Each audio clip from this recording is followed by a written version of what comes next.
So let's talk about polynomial long division. But before we do, let's refresh our memory with just a plain long division problem. If you wanted to put 12 into 3852, you ask yourself, how many times will 12 go into 38? Well, it'll go into that 3 times. 3 times 12 is 36. And then you subtract, so you get 25. You start all over. You say, how many times will 12 go into 25?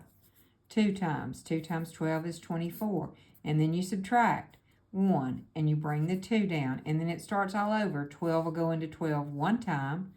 1 times 12 is 12. 0 remainder. So that's your answer. And you use that same sort of process when you're doing polynomials. So, we're going to start with x. How many times will x go into 3x to the third? Well, it will go into it 3x squared. And however many digits or terms you have over here, that's how many you move over here. So 3x squared times x is 3x to the third, and 3x squared times 4 is 12x squared. And then we're going to subtract. All right, 3x cubed minus 3x cubed is 0. 2x squared minus 12x squared is going to give you negative 10x to the second, and you bring down that 37x.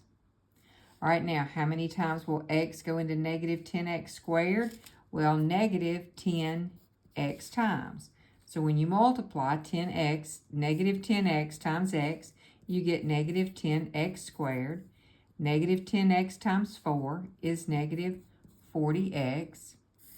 And then we're going to subtract. Now, 10x squared minus a negative 10x squared is 0. Negative 37x minus negative 40x, this changes to plus a positive, so you get 3x, and you bring down that 12. All right, now, how many times will x go into 3x? Well, that's going to be 3 times. So 3 times x is 3x, and 3 times 4 is 12. 0 remainder, so this is your answer. Let's try one more. All right, once again, you ask yourself, how many times will x go into x to the third power? Well, that would be x to the second times. And you move over however many terms you have. So we're going to come over here, and we're going to put x to the second. All right, x to the second times x is x to the third. X to the second times minus 2 is minus 2x squared. And now we're going to subtract, so we got to be careful of our signs. X cubed minus x cubed is 0. But 4x squared minus negative 2x squared, this changes to plus a positive, so it's 6x to the second. And then you bring down that negative 16, or minus 16. And we start all over. How many times will x go into 6x squared? Well, that would be positive 6x times. 6x times x is 6x squared. 6x times minus 2 is minus 12x. All right, 6x squared minus 6x squared is 0.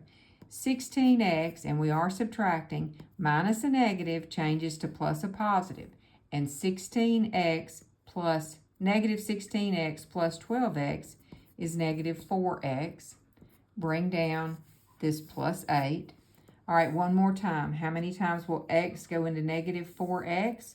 Well, it will go negative 4 times. So negative 4 times x is negative 4x. Negative 4 times negative 2 is positive 8. And when you subtract, you get a 0 remainder.